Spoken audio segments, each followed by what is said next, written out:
তারেক রহমান নিজের জন্য গর্ত খুঁড়ছেন, মন্তব্য ভারতের সাবেক পররাষ্ট্র সচিবের। সফর বাতিল হলে বন্ধ হয়ে যেতে পারে সব যোগাযোগ, বললেন আরেক ভারতীয় কূটনৈতিক। বাংলাদেশ আবারও ভারতের অংশ হবে, সঙ্গে থাকবে আফগানিস্তান ও পাকিস্তান, দাবি ভারতের যোগগুরু রামদেবের।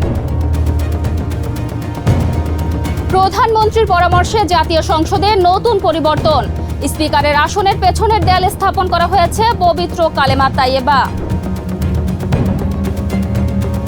শেখ হাসিনাকে নিয়ে ভারতের নতুন চাল, ফেরত দেওয়ার সিদ্ধান্ত সরকারের হাতে থাকলেও দেওয়া হচ্ছে আদালতের দোহাই। এবং জুলাই আন্দোলনে ভূমিকা নিয়ে প্রশ্ন তোলায় এনসিপি নেতা সারওয়ার তুষারের সঙ্গে বাগবিতণ্ডা জড়ালেন রাশেদ খান।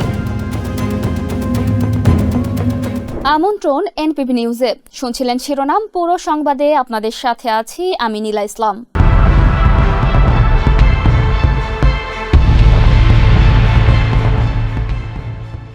বাংলাদেশের প্রধানমন্ত্রী তারেক রহমান নিজের জন্য গর্ত খুঁড়ছেন বলে মন্তব্য করলেন ভারতের সাবেক পররাষ্ট্র সচিব কানওয়াল সিবাল। তারেক রহমান ভারত সফরের শর্ত হিসেবে শেখ হাসিনাকে ফেরত দেওয়ার কথা বলায় এমন মন্তব্য করলেন তিনি। সোমবার মাইক্রো ব্লগিং সাইট এক্সে বাংলাদেশের পররাষ্ট্র মন্ত্রণালয়ের একটি পোস্ট শেয়ার করে কানওয়াল সিবাল লিখেন, তারেক রহমান এমন এক গর্ত খুঁড়ছেন যেখান থেকে আর বের হতে পারবেন না। ভারতের এই সাবেক কূটনীতিক আরও বলেন, তারেক রহমানের ভারত সফরকে হাসিনার প্রত্যর্পণের সঙ্গে যুক্ত করাটা কঠোর অবস্থান। এটি কূটনীতি নয়, এটি খামখেয়ালিপনা। আলোচনার জন্য একটি দরজা খোলা রাখা উচিত ছিল। কানওয়াল সিবাল আরও বলেন, ভারতের সঙ্গে সম্পর্কের ক্ষেত্রে পাকিস্তানের সাবেক প্রধানমন্ত্রী ইমরান খানও একই ধরনের ভুল করেছিলেন। এদিকে তারেক রহমান ভারত সফরে না গেলে দীর্ঘ সময়ের জন্য দুই দেশের মধ্যে যোগাযোগের পথ বন্ধ হয়ে যেতে পারে বলে মন্তব্য করেছেন দেশটির সাবেক জ্যেষ্ঠ কূটনীতিক বিদ্যাভূষণ সোনি। সোমবার ভারতীয় সংবাদ সংস্থা ANI-কে দেওয়া এক সাক্ষাৎকারে একথা বলেন তিনি। বাংলাদেশ আবারও ভারতের অংশ হবে, সঙ্গে থাকবে আফগানিস্তান ও পাকিস্তান। বিতর্কিত এমন মন্তব্য করলেন ভারতের যোগগুরু বাবা রামদেব। বিস্তারিত রিপোর্টে। বাংলাদেশ भी भारत में मिल जाएगा, थोड़ा सब्र करो। বাংলাদেশ আবারও ভারতের অংশ হবে, তাই বিষয়টি নিয়ে সবাইকে ধৈর্য ধরার পরামর্শ দিলেন ভারতের যোগগুরু রামদেব। স্থানীয় সময় সোমবার স্বামী বিবেকানন্দ বিমানবন্দরে সাংবাদিকদের সঙ্গে আলাপকালে এমন আপত্তিকর মন্তব্য করেন তিনি। দাবি করেন, পাকিস্তান ও বাংলাদেশে হিন্দুরা দীর্ঘদিন ধরে নির্যাতন ও অবিচারের শিকার হয়ে আসছে। জোর দিয়ে বলেন, পাকিস্তান ও বাংলাদেশে হিন্দুরা যে নির্যাতন ও অবিচারের শিকার হয়েছে তা মানব সভ্যতার ইতিহাসে সবচেয়ে বড় নিষ্ঠুরতার অন্যতম। বাংলাদেশ में कितने जुल्म जाते हैं, पूरी दुनिया में करीब 56 इस्लामिक देश हैं। তবে শুধু বাংলাদেশকেই ভারতের অংশ করে ক্ষান্ত হতে চাননি তিনি, বরং আরেক মুসলিম দেশ আফগানিস্তান এবং পরমাণু শক্তিধর মুসলিম দেশ পাকিস্তান আবারও ভারতের অংশ হবে বলেও মন্তব্য করেছেন তিনি। पूरी दुनिया में करीब 56 इस्लामिक देश हैं। এ সময় ভারতকে বিশ্বের সেরা গণতন্ত্র এবং ভারতীয়দের বিশ্বের সেরা নাগরিক হিসেবে দেখতে চান বলেও জানান রামদেব। বলেন, আমি চাই ভারতের অর্থনীতি বিশ্বের সেরা হোক, রুপির মূল্য অন্তত ডলার ও পাউন্ডের সমপর্যায়ে পৌঁছাক এবং ভারতীয় পাসপোর্ট এত শক্তিশালী হোক যে বিশ্বের কোথাও ভারতীয়দের ভিসার প্রয়োজন না হয়। ভারতীয় সংবাদ মাধ্যম ইন্ডিয়া টুডের প্রতিবেদনে বলা হয়েছে, ধর্মান্তর এবং তা প্রতিরোধে ছত্তিশগড়ে প্রণীত আইন প্রসঙ্গে রামদেব বলেন, ভারতে হিন্দু, খ্রিস্টান বা মুসলমানদের ওপর নির্যাতনের অভিযোগ মূলত রাজনৈতিক বক্তব্যের অংশ। দাবি করেন, দেশে যে ধর্মীয় পরিবর্তনই ঘটুক না কেন, অন্তত ভবিষ্যতে যেন কেউ নির্যাতনের শিকার না হয় তা নিশ্চিত করতে হবে। হিন্দু ধর্ম, ইসলাম বা খ্রিস্ট ধর্ম কোনোটি ভারতে হুমকির মুখে নয়, হুমকির মুখে রয়েছে ভারতের সম্মান ও মর্যাদা, এমন মন্তব্য করেন তিনি। बांग्लादेश और पाकिस्तान में तो हिंदुओं के साथ जो जुल्म ज्यादतियां हुई है। প্রধানমন্ত্রীর পরামর্শে জাতীয় সংসদে নতুন পরিবর্তন, স্পিকারের আসনের পেছনের দেয়ালে স্থাপন করা হয়েছে পবিত্র কালেমা তাইয়েবা। প্রধানমন্ত্রী তারেক রহমানের পরামর্শে জাতীয় সংসদে স্পিকারের আসনের ঠিক পেছনের দেয়ালে স্থাপন করা হয়েছে পবিত্র কালেমা তাইয়েবা।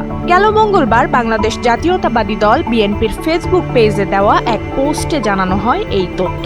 ওই পোস্টে উল্লেখ করা হয় 2026 সালের 12 মার্চ জাতীয় সংসদের 13তম অধিবেশন শুরুর আগে প্রধানমন্ত্রী তারেক রহমানের পরামর্শে স্পিকারের আসনের ঠিক পেছনের দেয়ালে আরবি ক্যালিগ্রাফিতে কালেমা তাইয়েবা স্থাপন করা হয়। পাশাপাশি প্রধানমন্ত্রীর নির্দেশনায় জাতীয় সংসদের প্রবেশদ্বারগুলোয় সর্বশক্তিমান আল্লাহর ওপর আস্থা ও বিশ্বাস এই মূলনীতি খোদাই করে সংযোজন করা হয়েছে বলেও পোস্টে জানানো হয়েছে। শেখ হাসিনাকে নিয়ে এবার নতুন চাল চালছে ভারত। ফেরত দেওয়ার সিদ্ধান্ত সরকারের হাতে থাকলেও দেওয়া হচ্ছে আদালতের দোহাই। শেখ হাসিনাকে ফেরত দিতে চায় না ভারত, এই কথাটি তো আর সরাসরি বলা যায় না। তাই তো ঘুরিয়ে পেঁচিয়ে দেশটি বাংলাদেশকে হাইকোর্ট দেখানোর চেষ্টা করছে। হ্যাঁ দর্শক, সত্যি বলতে হাইকোর্টই দেখাচ্ছে। গেল রোববার ভারতীয় সংবাদ মাধ্যম দ্য ইন্ডিয়ান এক্সপ্রেসের এক প্রতিবেদনে বলা হয়েছে, শেখ হাসিনাকে বাংলাদেশে ফেরত পাঠানোর বিষয়টি এখন রাজনৈতিক সিদ্ধান্তের ভেতর সীমাবদ্ধ নেই। শেখ হাসিনা বাংলাদেশে ফিরবেন কিনা সেই সিদ্ধান্ত নেবে ভারতীয় সুপ্রিম কোর্ট। তবে তার আগে তিব্বতের আধ্যাত্মিক নেতা ও নোবেল বিজেতা দালাই লামার বিষয়ে আসা যাক। শেখ হাসিনার মতো তিনিও ভারতে রাজনৈতিক আশ্রয়প্রাপ্ত। তাকে যখন ফেরত চেয়েছিল চীন, তখন ভারতীয় আদালত সরাসরি নাকচ করে দিয়েছে। কিন্তু প্রশ্ন হলো, শেখ হাসিনার বেলায় কি হবে? তার বিষয়টি কিভাবে কোর্ট অবধি যাবে? তথ্য বলছে, ভারতীয় সংবিধান অনুযায়ী রাজনৈতিক আশ্রয়প্রাপ্ত ব্যক্তিকে ফেরত দেওয়া বা দেশে বসবাস করতে দেওয়া একান্তই কেন্দ্রীয় সরকারের সিদ্ধান্তের বিষয়। কাজেই ভারতীয় কোনো আদালতের পক্ষেই শেখ হাসিনাকে দেশে ফিরিয়ে দেওয়ার রায় দেওয়া সম্ভব না। ভারতের সুপ্রিম কোর্টের বিভিন্ন রায়ে বলা হয়েছে, কোনো রাজনৈতিক আশ্রিতকে দেশ থেকে বের করে দেওয়া একান্ত সরকারের সিদ্ধান্ত। সরকার না চাইলে কোনো রাজনৈতিক আশ্রিত ব্যক্তিকে দেশ থেকে বের করে দেওয়া সম্ভব নয়।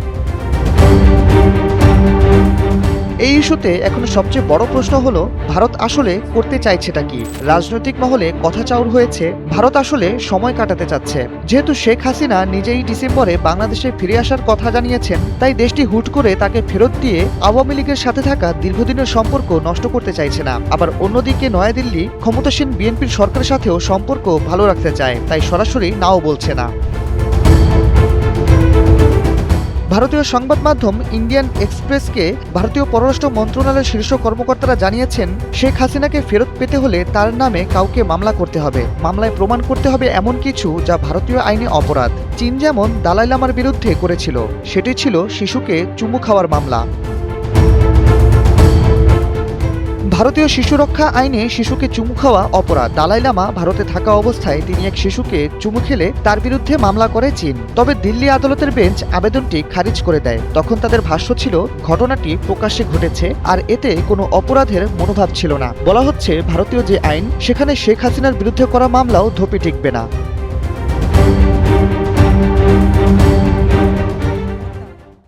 জুলাই আন্দোলনে ভূমিকা নিয়ে প্রশ্ন তোলায় এনসিপি নেতা সারোয়ার তুষারের সঙ্গে বাগবিতণ্ডায় জড়ালেন রাশেদ খান।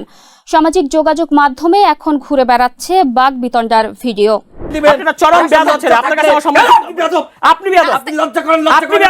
বাগবিতণ্ডা, হট্টগোল আর ব্যক্তিগত আক্রমণ যেন টকশো নয়, রীতিমতো যুদ্ধক্ষেত্র।